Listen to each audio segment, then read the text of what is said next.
आज की मूवी की एक्सप्लेनेशन काफ़ी ज़्यादा इंटरेस्टिंग होने वाली है, साथ ही काफ़ी ज़्यादा मजा आने वाला है, इसलिए वीडियो को लास्ट तक देखना। साथ ही चैनल पर सब्सक्राइब बहुत कम आ रहे हैं, सब्सक्राइब जरूर किया करो यार। वीडियो काफ़ी लोग देखते हैं लेकिन चैनल को सब्सक्राइब बहुत कम करते हैं, तो सपोर्ट करो। मूवी की शुरुआत में हमें एक लेडी को दिखाया जाता है जिसका नाम मैरी होता है। मैरी एक राइटर थी और काफ़ी दिनों से उसने कुछ भी नहीं लिखा था क्योंकि वह अपना पूरा टाइम अपने परिवार को देना चाहती थी। इसके बाद मैरी के घर पर दो लोग आते हैं जो उसे ऑफर देते हैं कि तुम हमारे लिए एक बुक लिखो, बदले में हम तुम्हें अच्छी खासी कीमत देंगे।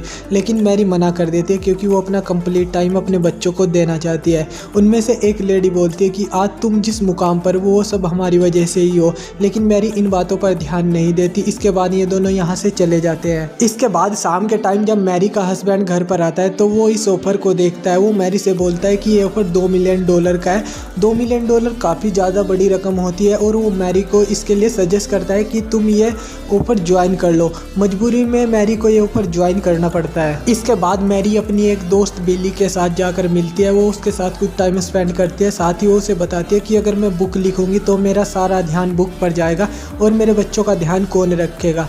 इसके बाद बिली बोलती है कि क्यों ना तुम अपने बच्चों के लिए एक नैनी रख लो। यह बात मैरी को काफ़ी ज़्यादा पसंद आती है और वो फिर अपने बच्चों की देखभाल के लिए एक नैनी को ढूंढने निकल जाती है। इसके बाद मैरी अपने बच्चों की देखभाल के लिए बहुत सी लड़कियों का इंटरव्यू लेती है लेकिन मैरी को कोई भी लड़की पसंद नहीं आती है। इसके बाद ग्रेस नाम की एक लड़की वहाँ पर इंटरव्यू के लिए आती है। जब मैरी चाय बनाने जाती है, ग्रेस तब भी बुक पढ़ रही होती है। मैरी को उसकी ये आदत काफ़ी ज़्यादा अच्छी लगती है और वो ग्रेस को पसंद करने लगती है। फिर वो उससे कुछ क्वेश्चन पूछती है, साथ ही वो उसे जॉब पर भी रख लेती है। तभी वहाँ पर मैरी के बच्चे आ जाते हैं। वो उनके साथ भी बहुत अच्छे से बात करती है। एक दिन ग्रेस को उसके घर पर एक बुक मिलती है। तब उसे पता चलता है कि मैरी एक राइटर है। तब उसकी एक्साइटमेंट और भी ज़्यादा बढ़ जाती है और मैरी उसको जॉब पर भी रख लेती है। अगले दिन मैरी के बच्चे ग्रेस के साथ स्विमिंग करना चाहते हैं लेकिन ग्रेस अपने साथ कोई भी कपड़े नहीं लाई होती है। तभी मैरी उसे अपने पुराने कपड़े दे देती है।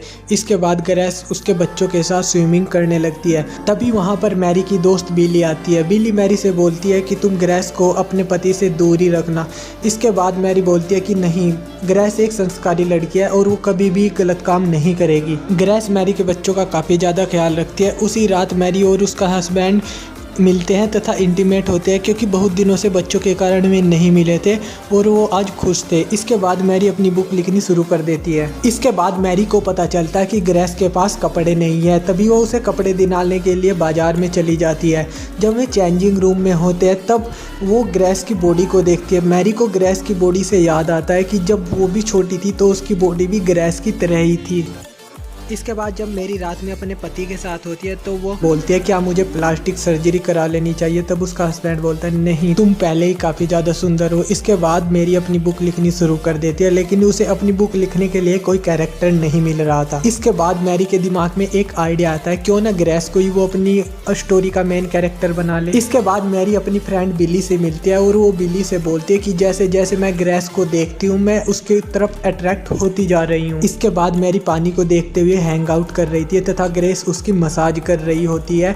इसके बाद ये दोनों साथ साथ नहाते हैं, फिर दोनों ड्रिंक करते हैं और इसके बाद ग्रेस मैरी से बोलती है कि वैसे तो मेरी कोई फैमिली नहीं है लेकिन जब से मैं तुम्हारे यहाँ आई हूँ मुझे कोई फैमिली की कमी महसूस नहीं होती। इसके बाद ये दोनों साथ साथ सो जाते हैं। मैरी ग्रेस के पास ही सो जाती है लेकिन रात को ये दोनों इंटीमेट भी होते हैं, यानी दोनों लड़कियाँ आपस में सेक्स करते हैं। लेकिन सुबह मैरी को कुछ भी याद नहीं होता क्योंकि सोने से पहले वो दवाई लेती है और सुबह उसे कुछ याद नहीं रहता रात क्या हुआ था। इसके बाद मैरी और ग्रेस अपने बच्चों का शो देखने के लिए स्कूल में जाते हैं। तब मैरी ग्रेस से बोलती है कि मुझे लगता है कि हमारे बीच रात कुछ हुआ था और जो कुछ भी हुआ तुम उसे भूल जाना।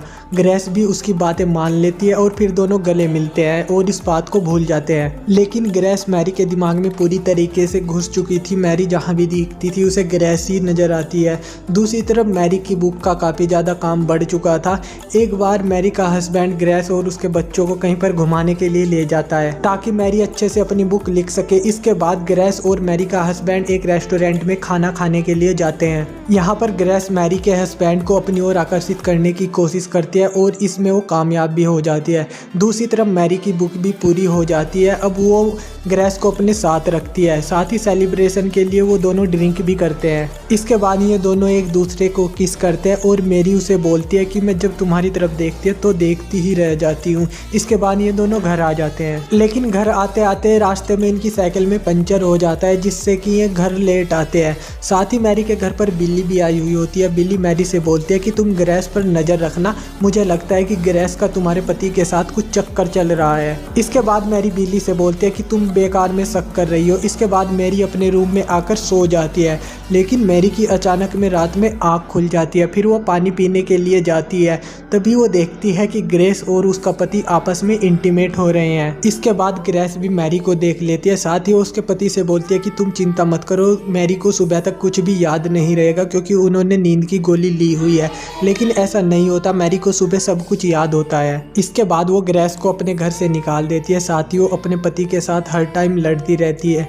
इसके बाद वो उस कंपनी को फ़ोन करती है जहाँ से उसने ग्रेस को हायर किया था। फ़ोन करने के बाद उसे पता चलता है कि उस कंपनी में ग्रेस नाम की कोई लड़की है ही नहीं। इसके बाद मैरी ग्रेस का पता लगाना शुरू कर देती है। इसके बाद मैरी ये बात बताने के लिए अपनी फ्रेंड बिली के पास भी जाती है, लेकिन जैसे ही वो दरवाज़ा खोलती है वो देखती है कि किसी ने बिली का मर्डर कर दिया है। तभी वो पुलिस को फ़ोन करती है, लेकिन पुलिस मैरी को ही कातिल समझ लेती है क्योंकि मौके पर वो ही मौजूद थी और वहाँ पर उसकी उंगलियों के निशान भी पाए गए थे। इसके बाद मैरी का हस्बैंड अपने वकील को ले आता है, साथ ही वो मैरी को वहाँ से छुड़ा लेता है। इसके बाद ग्रेस के घर का पता भी चल जाता है। मैरी ग्रेस के घर पर मिलने के लिए जाती है, लेकिन वहाँ पर उसकी बूढ़ी दादी मिलती है। उसकी बूढ़ी दादी मैरी को बताती है कि जब ग्रेस काफ़ी ज़्यादा छोटी थी तो उसके पेरेंट्स ने उसे काफ़ी ज़्यादा टॉर्चर किया, डराया, धमकाया। तभी मैरी देखती है कि वो बूढ़ी औरत दो आवाज़ें निकालकर बात कर रही थी। इसके बाद हमें मैरी के घर का सीन दिखाया जाता है जहाँ पर उसका हस्बैंड नहा रहा था। तभी वो देखता है कि बाहर मैरी के कपड़े पहने हुए ग्रेस अंदर आती है और उसके हाथ में एक चाकू भी होता है। वो चाकू से उसके पति पर वार कर देती है, जिससे उसका पति घायल हो जाता है। फिर वहाँ पर मैरी भी आ जाती है। इसके बाद ग्रेस अपने कपड़े बदल लेती है और वो मैरी के सामने ऐसे दिखाती है कि जैसे कुछ हुआ ही नहीं। लेकिन जब मैरी अंदर जाती है तो वो देखती है कि उसका हस्बैंड घायल पड़ा हुआ है। इसके बाद ग्रेस वहाँ पर आती है और उसके हाथ में चाकू होता है। तभी ये जब ये बात कर रहे होते हैं तब मैरी देखती है कि ग्रेस भी दो आवाज़ें निकाल कर बात कर रही है, यानी कि उसके तरफ भी दो पर्सनैलिटी है, अच्छी और बुरी। यानी कि अगर मैं बोलना चाहूँ कि ग्रेस एक अच्छी लड़की भी थी। फिर वो मैरी पर अटैक कर देती है, जिससे मैरी गिर जाती है और ग्रेस उसके ऊपर गिर जाती है और वो उस पर चाकू से वार करने ही वाली थी। तभी मैरी उसके सिर में एक गमला मार देती है, जिससे ग्रेस वहीं पर बेहोश हो जाती है। इसके बाद हमें 1 साल का सीन दिखाया जाता है। मैरी ने अपनी बुक भी पूरी कर ली होती है, साथ ही वो अपने बच्चों के साथ काफ़ी ज़्यादा खुश होती है। इसके बाद मैरी ग्रेस से मिलने के लिए हॉस्पिटल में जाती है, क्योंकि ग्रेस को उसने हॉस्पिटल में भर्ती करा दिया था क्योंकि उसके दिमाग में थोड़ी सी मेंटल प्रॉब्लम थी। अब ग्रेस पूरी तरीके से खुश होती है और साथ ही दोनों एक अच्छे से बातें करते हैं। तो इसी के साथ ये मूवी यहीं पे समाप्त हो जाती है। मैं मिलता हूँ आपको नई वीडियो के साथ, तब तक के लिए टाटा बाय बाय। जाता कहाँ है, सब्सक्राइब करके जा। ना किसी से कोई मतलब, ना किसी से कुछ लेना, एक one in a million, पर ज्यादा भी उछलेना। चल तू मेरे साथ यार, चल तू ये रात कभी ना मेरा